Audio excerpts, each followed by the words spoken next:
Good afternoon. It's good to be in Knoxville. I hear last week you had a sermon about thanks, and I heard you didn't get it, so you can have another sermon about thanks. Just kidding, obviously, but I had been thinking for the last couple of weeks about this, and I was really thinking about Thanksgiving coming up, everything that I have to be thankful for in my life. And it just, all of a sudden, something happened. My daughter sent me a link, and I read an article, and I'm gonna share some of that today. So that's where it all came from. I titled the sermon, How to Be Thankful. Right? We're Christians. We should know this. But believe it or not, there's very specific instruction on how to be thankful and what to be thankful for in the Bible. So it's coming up on Thanksgiving. It's a time that people should reflect on the blessings of the past year, the current blessings that they've got, the family, the friends, your lot in life, where you are, the food before you, and to remember that this country that you live in has been richly blessed by God. And due to those blessings, we've been allowed great prosperity for the last 200 and some years in this short history. I always think, when I think about all the things that we have in the U.S., and I've been overseas once, and I traveled around, and I remember talking to some guy, and he said, this cornerstone right here is 1,400 years old in this building. And all of a sudden I thought, 1,400 years versus 200 years, we got nothing in the United States, right? Doesn't seem like much history. But it is a lot that we've had in a short period of time. The Bible's filled with references to the word thanks. Lots of references. But have you really ever looked at what types of thanks it says to give? How does it say to give thanks? Who does the Bible thank regularly? Right? Recently I was reading, I told you the link from my daughter came through at an opportune moment. She was doing some research and some reading as well, and I came across an article that she sent me that was published by the Harvard Medical School. It was published in November of 2011, and it's titled, In Praise of Gratitude. It amazed me. I'd like to share it with you. Expressing thanks may be one of the simplest ways to feel better. It's the way it starts. That's the title. The Thanksgiving holiday began, as the name implies, when the colonists gave thanks for their survival and for a good harvest. So perhaps November is a good time to review the mental health benefits of gratitude and to consider some advice on how to cultivate this state of mind, how to do it more. Now, I also went out and I looked. It prompted me thinking about the beginning and thinking about the way that words are being warped today in the world, and kids aren't being taught the truth anymore. And I decided to go do some reading because I have a very romantic story in my head of how John Smith and the Pilgrims, and they had their first Thanksgiving with the Indians, and I decided to go do some reading. And one of the things that I found out was the Puritans were very much about Thanksgiving, but I found it very curious. It says in the article titled The Puritan Ways, it says many Puritans fled to the American colonies under the early reign of Elizabeth I, and Boston was a stronghold on Puritan belief. All mainstream Christian holy days were banned in Boston, including Christmas and Easter, from 1659 to 1681. The law stated, quote, observing by abstinence from labor, feasting, or any other way, such days as Christmas Day shall pay for every such offense 5 shillings. So if they caught you keeping Christmas or keeping Easter, they mention in here as well, they fined you 5 shillings. In fact, Christmas was not declared a federal holiday until 1870, and Congress was routinely in session on Christmas Day prior to this date. As late as 1869, Boston schoolboys could be expelled for skipping school on Christmas Day. Easter was also considered a heathen holiday, and was banned, the only holiday allowed was a very somber Thanksgiving Day. So from the very beginning, the Puritans that we read about, that some of us, I'm not sure if the current school teaches this, but the Puritans who kept Thanksgiving kept it as a very somber day. It was a day of giving thanks. So I'll go back to the original article. The word gratitude is derived from the Latin word gratia, which means grace, graciousness, or gratefulness, depending on the context. In some ways, gratitude encompasses all of these meanings. Gratitude is a thankful appreciation for what an individual receives, whether tangible or intangible. With gratitude, people acknowledge the goodness in their lives. In the process, people usually recognize that the source of that goodness lies at least partially outside themselves. As a result, gratitude also helps people connect to something larger than themselves as individuals, whether to other people, nature, or a higher power. This is coming from Harvard Medical School.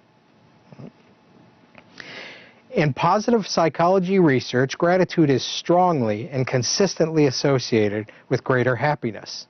Gratitude helps people feel more positive emotions, relish good experiences, improve their health, deal with adversity, and build strong relationships. I want you to keep all of these key words in mind: adversity, relationships, etc., because I'm going to really capitalize on those a little bit later and show you some things. People feel and express gratitude in multiple ways. They can apply it to the past, they can retrieve positive memories, and being thankful for elements of childhood, blessings, etc.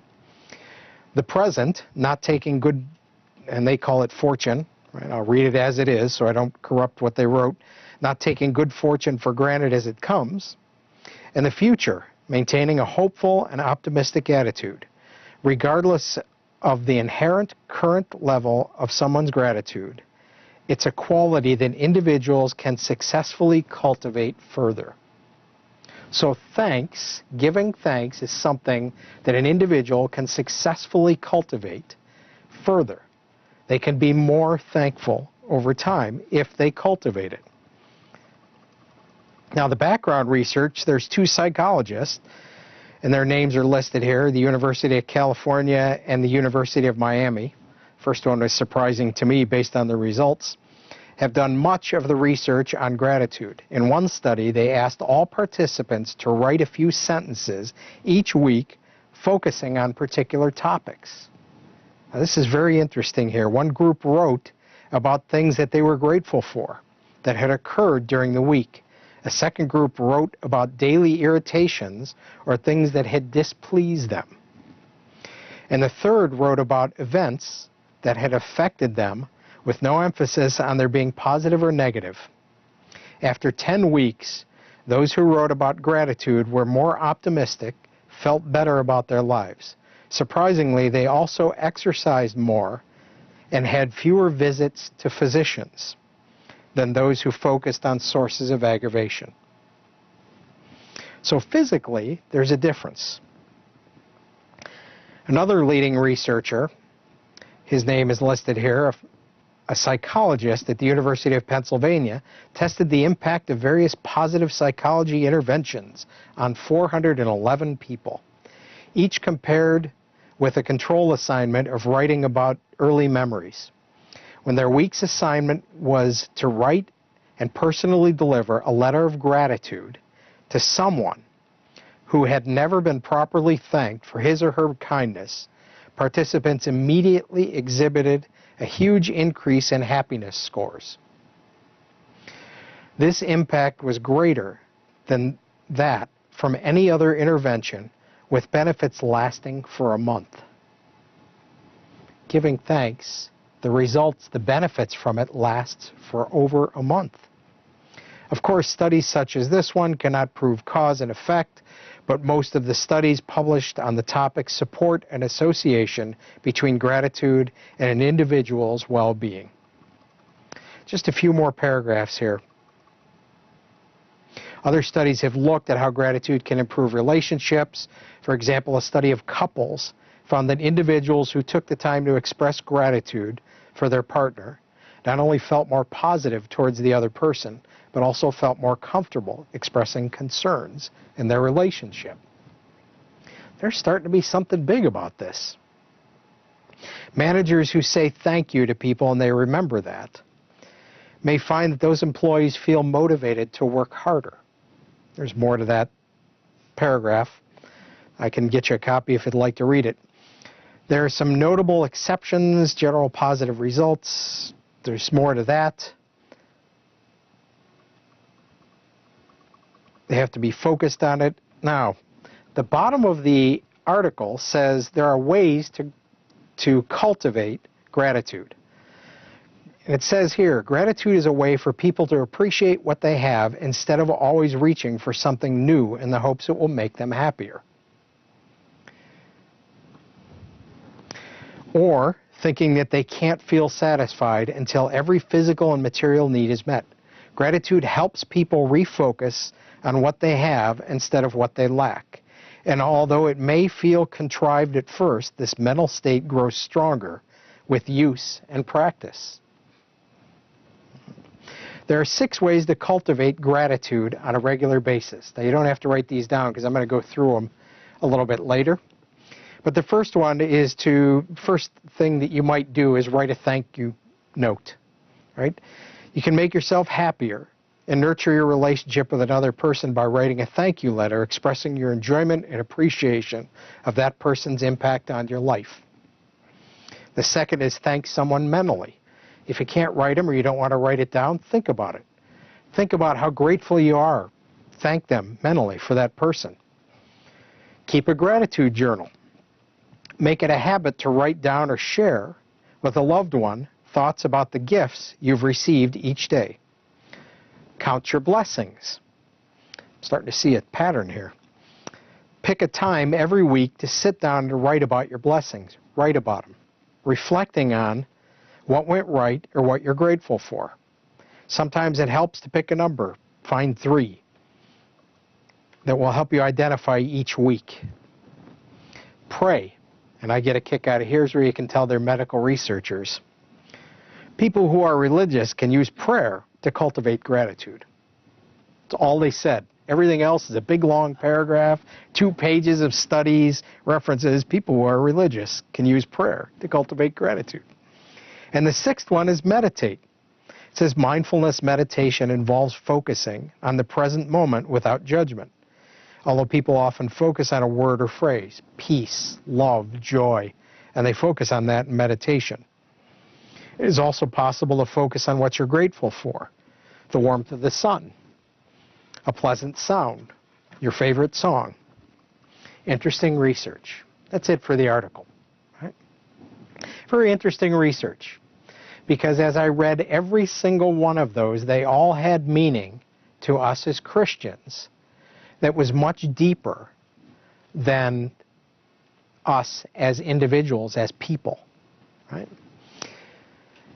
I said before that the Bible's filled with references to the word thanks. There are 71 scriptures that contain the word thanks in them, in both Old and New Testament alike. Let's look at a couple of them. Let's start in 2 Samuel 22, verse 50. 2 Samuel 22, verse 50. And it says very simply, 2 Samuel 22:50, it says, therefore, I will give thanks unto thee, O Lord, among the heathen, and I will sing praises unto thy name.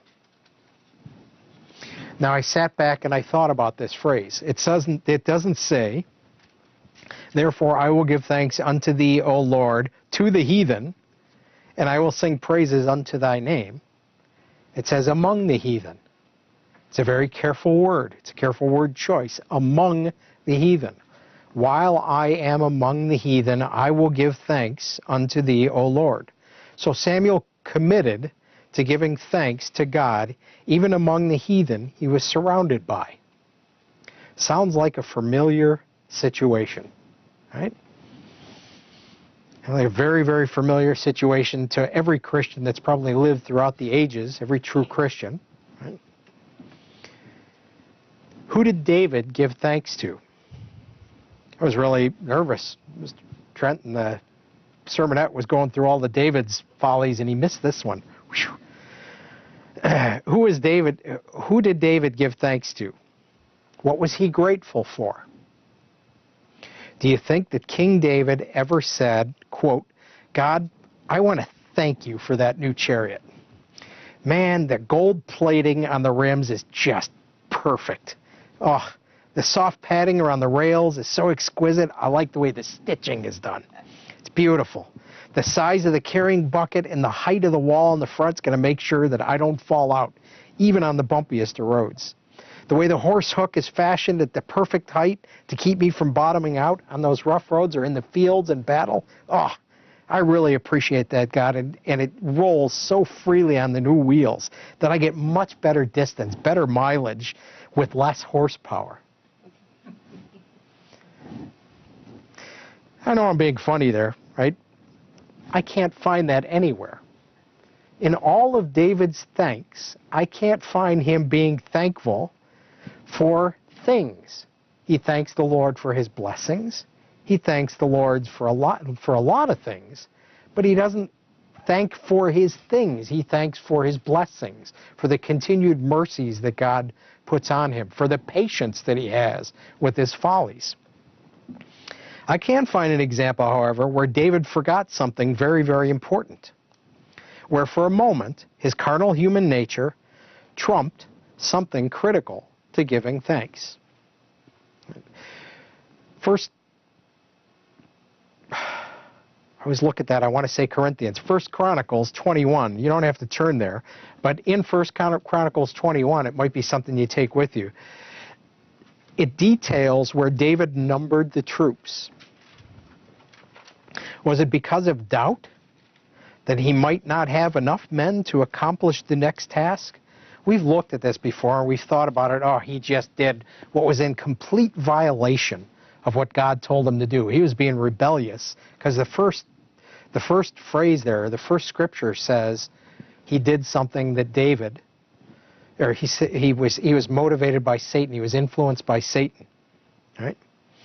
But I like to think about it because there's nothing new under the sun. I like to think about it based on what I know about my own nature, about what I know about human nature. What was it? Did he look at it and he said, boy, if I knew how many men there were, I might be able to know whether I could go up against these people, or if I'm going to go into this battle, if I'm going to win? Or was he looking for a feel-good to know how many men would obey his word? Watch this. Jump! Right? Is that what he was looking for? I like to think about this because I like to know what motivates people, and I apply my own foolishness to what men of the Bible thought about, because maybe they don't have as many of those times as I do, but they still had them. It's obvious. Was he thinking about how important he was? Did he stand on a balcony with the thought of puffing out his chest, overlooking hundreds of thousands of men, and realizing how much power he had? What was it? What motivated David to do it? I like to think about those things, like I said, the motivations of people and why they do what they do. Some people are just downright evil. There are some people that you just know in a heartbeat. You have an interaction with them, and your inner self recoils, and you back up. Your spirit screams in your head, get out, get away. All right? But that's because they've turned their minds over. They're complete reprobates. Most people have temporary setbacks. That's what we deal with all the time, right? Temporary setbacks. While they do the right things most of the time, something in them is weak, and they allow it to grow to the point where it gets, quote, out of character. Do you ever see somebody do something that you've known for 20 years? You think, wow, that is completely out of character. I can't believe they did that. I can imagine people looking at the inside, on the outside in, at me, saying the same thing. There's something I did 2 weeks ago that they're probably think they would, if they were looking at me, they would say, "Who is this guy?" They're out of character. They're out of character. I'm out of character when I act on one item with something. Lust, jealousy, greed, they're all around them. At the moment when they drop their guard, or when they turn and let the weak spot in their armor face the battle, something happens that they wish hadn't happened. We heard it in the sermonette, right? When David realized what he'd done, when it was pointed out to him, and I like that in, I can't remember the tribes that were not told, were not numbered, but and I'm losing all the words and all the individual, but the person that David sent out to count the tribes and count all the men didn't count 2 of the tribes because he thought what David was doing was an abomination. So he left 2 of them out of the count. And then I sat back and I tried to read to see if because of that God left them alone, and it doesn't say, right? Because it was David's sin, but it's just my own research. Perhaps David, on this one day, at this one point in time in his life, forgot to give thanks. Maybe he woke up in the morning and he was just busy. He couldn't believe it. He got up 10 minutes late, and all the food was on the table already, and there were generals lining up at the door, and there were people asking about where the distribution of this and what was going to happen, and oh, I can't make a decision, right? And he really just had to get right into work. Maybe that's what happened. Maybe that's what started his day out. He forgot to give thanks. He forgot to remember who it was that everything was given by. Perhaps he thought for a moment that it was about how many people should be thankful to him, and he forgot to whom it was that thanks should be given. You ever see somebody that thinks to themselves, "I can't believe they aren't more grateful than that. Look at all the things I've done." You ever run into those people? I'm going to give you a list of scriptures here. They all say exactly the same thing. 1 Chronicles 16, verse 34 and 41. Psalm 106, verse 1. 107, verse 1. You don't have to turn to these. 118, verse 1. You turn to 1 and you'll know all of them. 118:29. 136, verse 1. 136, verse 2. 136, verse 3. 136, verse 26, all say this: "O give thanks unto the Lord, for he is good, and his mercy endureth forever." As I was reading these, I remembered, and for me right now in my walk, tying Old Testament and New Testament together is very, very important. I'm trying to understand all of the places and the references. I know who the God of the Old Testament was. I know those things, right? But there are so many examples that I don't know of how the Old and New Testament are so closely tied together. As I was reading these, the first thing that popped into my mind was what Christ said in Matthew 19, verse 17, right?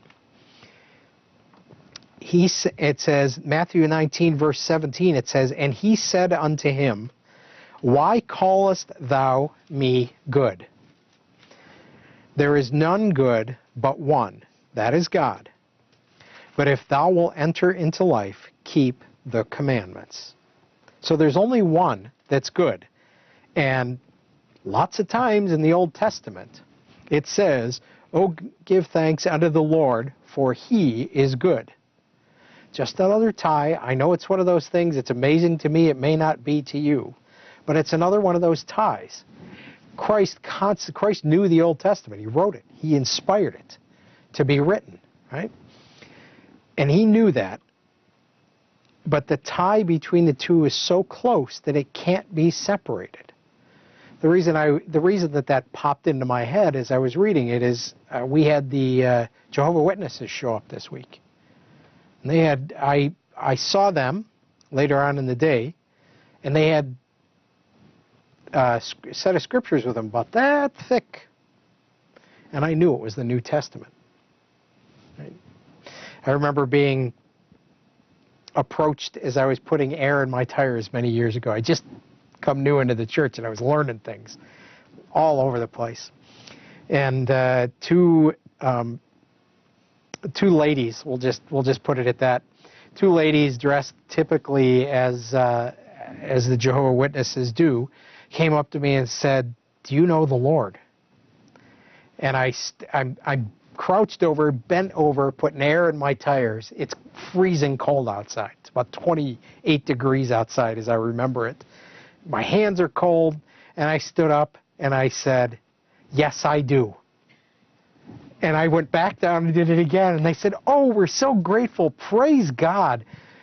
And I'm smiling and I'm laughing because I can, but I'm bent over. They can't see my face, so my back is going like this as I'm laughing because I thought it was funny that I stood up and I said, "Yes, I do," and I went right back to what I was doing. And they decided that they were going to start talking, and they told me all kinds of things, and I stood up and I said, "Look, I know the Bible more than most people. I am really interested in it, and I'm really not interested in talking to you." So they trotted back off to the van that they were in, and a guy in a suit got out, and he walked over, and he says, "I understand that you know the Bible." I said, "Oh, no." And he says, "Well, then you know that Christ is back on the earth." And I looked at him, and I said, "Do you mean to tell me the Mount of Olives split in two, living waters poured forth, and I missed it? What was I doing?" And he looked at me and turned and walked away. So in case anybody ever needs a methodology for getting rid of that issue. But so I remembered that what they said, and I thought about the tie between the Old and New Testament, right? Christ was an example for everything we need to know to get through this life and to be a member of the family of God.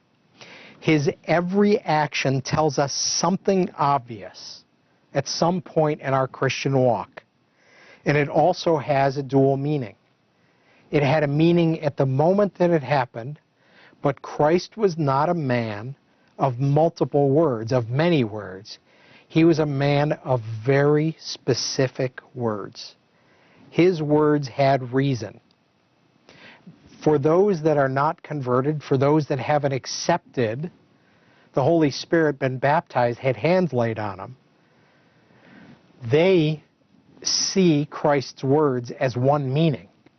But for those of us that have been baptized and have gone through that process and do understand the truth, that meaning can have multiple meanings, right? We can see that, we can say, "Boy, I remember what I used to think that was about. Now I really know what it's about. And it's different than it was 3 years ago in my walk. It's much stronger, it's much different, it has much deeper meaning." So, when we meditate on Christ's example, we think about everything he did on his laws, we act according to his ways and his will. It's what we're bound to do. It happens. The Bible says it will. Let's look at these 6 suggestions that the Harvard medical researchers had and find out how we can draw closer to what Christ wants us to be. So the first one was write a thank you note to Christ. Well, that wasn't what they said, but write a thank you note to Christ. Why did he come to this earth? He came to this earth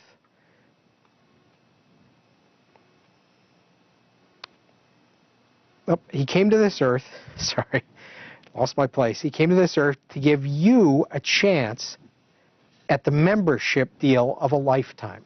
We're coming up on January. There isn't a local gym that can hold a candle to the membership that Christ is offering. Right? Read the Psalms. Not only are there instructions on who to give thanks to and why, but there are instructions on every single thing in life. There are times that I have thought in my life, I know I'm not going to find this one. And I don't. But inevitably, a couple of months, maybe a year or so later, there it is, right there. I just didn't know where to look. Everything is covered in the Psalms and in the Scriptures. There are instructions on everything. So, let me read their paragraph, their key paragraph to write a thank you note. And let me read it in a little different context. You can make yourself happier and nurture your relationship with God or Christ by writing a thank you letter expressing your enjoyment and appreciation of His impact on your life. Do this once a month and write about something new that you know this month that you did not know the month before. So we want to make our lives happier. We want to make them more fulfilled. The first thing we can do is write a thank you note once a month. The second one is thank God mentally. While you're driving down the road, take a moment to thank God. Thank Him for everything. Thank Him for your safety. Thank Him for your calling. A prayer does not have to be a 15-minute exercise in the right words. Mr. Trent and I get emails from people that I know are as sincere as they can be, but they start out with, "Brother in the Lord Jesus Christ Almighty, I wish for you the best under God each and every day when I say my prayers to the Almighty above." And that's how they start out. Sometimes when I get someplace and it's late, or I've been driving for a while, I'm tired, and you ever get to that point when you're driving where you're tired enough that your eyes start doing this on the road? You're looking at things and the lines are kind of moving like this and the cars aren't, and you blink a couple of times to focus, but you just can't get it to work, right? Sometimes when I get where I'm going, I get there, I say, "Thank you, God. I know without you, I wouldn't have been here in one piece." That's all it took. That's all it takes. Thank God mentally. And I don't say it out loud. So thank God mentally. While you're driving, like I said, thank Him for your safety. Thank Him for your calling. Thank Him for who you are. Who you are. The mind that allowed you to be called. The mind that He gave you that was open enough to be called, to hear the calling. Thank Him mentally. Thank Him for His consistent ability and unending, thank God, ability to forgive you. Give thanks to God, for He is good. He is very good to me. I'm sure He's good to you as well. Third idea was keep a gratitude journal. Share it with brethren. Here's what's different. Share it with brethren. Instead of calling to talk about the latest stupid thing that a politician has done, call someone and agree to start the conversation out by talking about one thing that you're really thankful for, about the gifts you've received today. Right? I love to call Mr. Trent every time I hear about something that Congress has done. Can you believe this? Here we go. We are headed downhill faster than I ever thought was possible. Poor guy must be tired of getting calls from me, because it seems like every time I hear something, I can't believe it. It's incredulous, right? I'm going to try and do something different.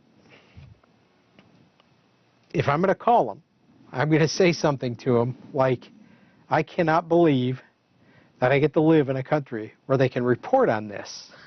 Well, maybe I won't do that, but they can report on how stupid those politicians are. That might not be the point. But I'm going to try and keep that, and I'm going to keep that as something that I'm grateful for, because if I do that, the Bible tells me, researchers at Harvard Medical School tell me, that for that thankfulness and that gratefulness, I'm going to end up being better. I'm not going to go to the doctor as much. I'm not going to focus on my grumpy side, which is big. After services, you can talk to my wife. Count your blessings. That's number 4, was count your blessings. Now, I read that and I thought, boy, when I read it from them, I thought, boy, they have no idea.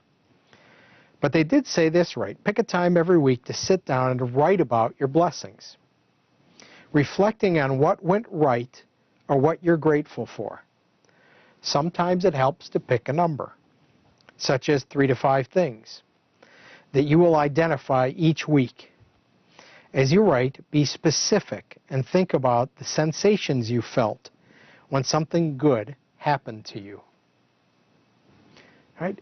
It could be as simple as, I sat down to prepare for this sermon, and there are things, I mean, you know, like everything, I think I have ADHD in a lot of respects. I can't focus on one thing for very long. I looked up the word thank, and I saw there's 71 references, and I started reading the scriptures, and I started looking up another word, and I looked up another word, and an hour and 45 minutes later, the good thing is I'd spent an hour and 45 minutes reading scriptures. The bad thing is I hadn't written a single paragraph of my sermon yet, right? And there was all this being revealed to me, and I thought in my head, wow, thanks God. That is very, very cool. That's a blessing because all this stuff just rolls open to me when I'm looking. It just opens up and pours into me. So count your blessings, right? That's something good that happened to me. I think about this every night at dinner. In this world, when it seems like everything is falling apart, things are accelerating faster than you can possibly imagine, financial woes, financial crisis are coming down on everyone. We sit and we think about, when is the bottom going to drop out? Ooh, the stock market is over 16,000. Well, I'm sorry. You can't print $40 billion worth of money a month and have that go on forever without the stock market eventually falling. But everybody's ecstatic right now because it's over 16,000. It passed 16,000 yesterday. But we know that financial woes are coming. I think about it. I have food every day. I have my health in spite of 51 years of diabetes. 51 years. I could digress and tell you about the story.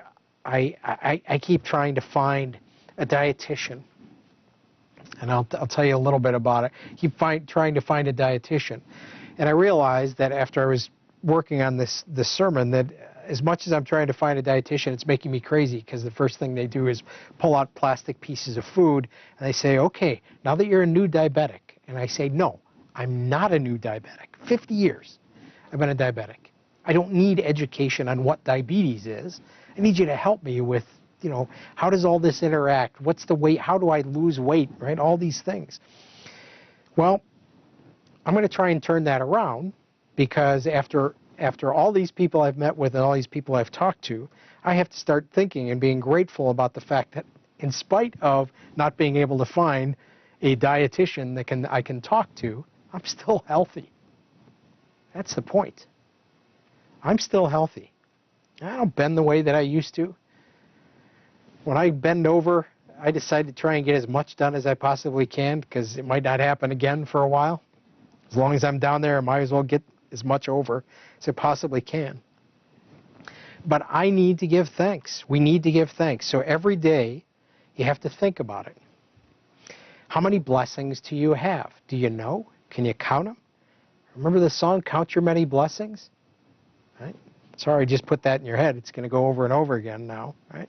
How many people have the melody in their head now? Right? But count your many blessings. Do you know how many you have? Number 5 simply says pray. 1 Thessalonians 5:17. 1 Thessalonians 5:17 says pray without ceasing. Verse 18 says, in everything give thanks, for this is the will of God in Christ Jesus concerning you. Pray without ceasing, because that prayer and that thanks that you give, in everything you give thanks, it is the will of God for you to have good things. That is God's will concerning you. Have a conversation with God about the incredible calling you are a part of. Tell him how excited you are about how amazing that you can imagine it's going to be a member of his family. About how cool it will be to be able to be somewhere in the blink of an eye. I always used to, for years and years and years as a kid, I had dreams of flying, right? I don't know how many kids have that dream. But I would go to sleep, and it seemed like just before I woke up, because I always woke up at the worst time. I was really having a good time. Everything was going along great. I was flying great. And all of a sudden I woke up, and I tried to close my eyes and go right back into it. Never worked out, right?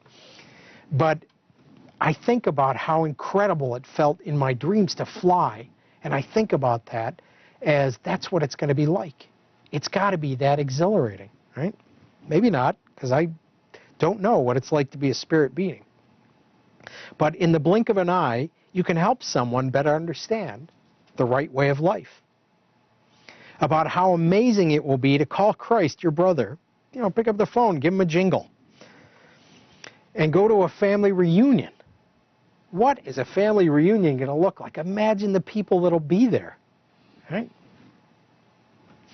I think about that. About what it will be like to be able to ask him questions like a little child would and get answers to things that we all wonder about in the Word of God. We read things and we wonder. I wonder what it must have been like to be there. I wonder what it was like to be David, and I wonder what the castle was like. I wonder where castle, listen to me, I'm mixing my eras up, right? But I wonder where he lived, what his palace, where he was. I wonder what it was like. I wonder what it was like, the emotion and the exhilaration of going into battle, knowing that you had God to your left, God to your right, God to your back, and God in front of you. You and 20,000 of your closest friends were marching into war with God at your side. Right? What was it like? I can hardly wait to ask him that. To hear him say, that when you ask Christ and you ask him a question, to hear him say, well, I did that for you. And to think about it, he did that for me? I don't deserve anything. You did that for me? And can you imagine him laughing? Right? The same way that we would laugh as a kid when they say, you got that for me? And they look at you with those eyes, you got that for me? Right? To attend a Feast of Tabernacles with the entire world in attendance. How it will feel to be in the millennium and see the world after 4 or 5 generations when the pain of the previous world under man's rule is a forgotten memory. It didn't take but a generation or two for the Israelites to forget the crossing of the Red Sea. Can you imagine what this world's going to be like without Satan's influence? When all the aches and pains are gone, when you're a spirit being. Those are the things that I'm looking forward to. And that's only the beginning. I've just scratched the surface. I can sit with my head in my hands like this in a chair, and I can think about those things till I fall asleep. I'll leave it at that. Number 6, meditate. I have no idea where I am, how much time's left. But meditate. Back to their quote, mindfulness meditation involves focusing on the present moment without judgment. Although people who often focus on a word or phrase such as peace, love, joy, it is also possible to focus on what you're grateful for, the warmth of the sun, a pleasant sound, etc. Psalm 104, verse 34. Psalm 104, verse 34. David says here, my meditation of him shall be sweet. I will be glad in the Lord. My meditation of him shall be sweet. I will be glad in the Lord. Psalm 119, verse 97. Oh, how I love thy law. It is my meditation all the day. Thank you. It is my meditation all the day. How many people can hear this song in their heads? Oh, how love I thy law.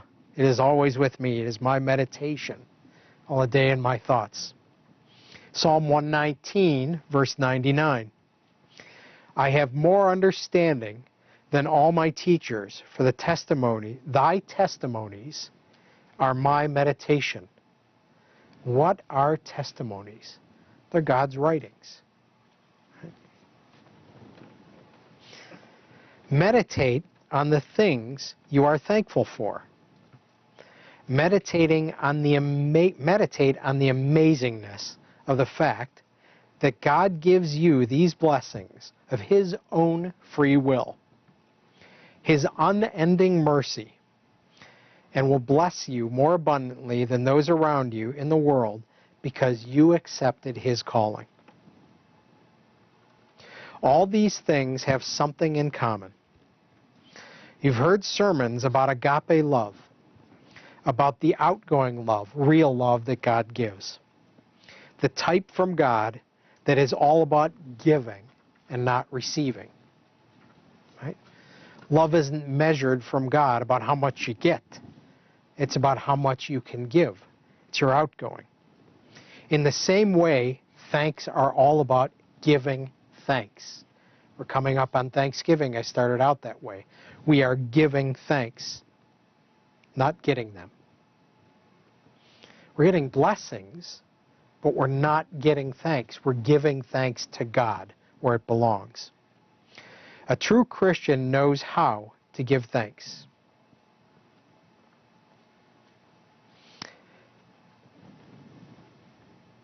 Lost my place. They know how to bow their head and see the abundant things that God has blessed them with. Everything from the hangnail that went away to the car that they drive or the house or whatever it is, large or small, the country they live in, doesn't matter. Every Christian knows how to give thanks. They know how to bow their head. They can see that abundance. And they can be grateful to the one that gave it to them, God. Every one of them. Family, food, the room that you meet in, the table that you sit at for Thanksgiving, the people that sit around the table, the country in which you can give these thanks, the reasons behind Thanksgiving. Why does it exist? You think about that, right, based on what we know about the Bible and who we are, right, Manasseh? And you think about in 200 years, 200 plus now, I can't remember what the timing would be. Maybe it's 230 or 240 by now. Think of how far we've come from landing a boat on a rocky shore on the eastern United States to the point where we are now. People spread across this land, incredible technology, incredible blessings, medicine, everything that happens in this country. Right? Think about those blessings. This is why we give thanks. All of it is given by God to a people who today seem to have forgotten Him, but we have not. We know who the true God is. We know who it is that we need to give thanks to. This year, when you give thanks to whom it belongs. Feel better, feel happier, feel more fulfilled, and give thanks to God, for He truly is good.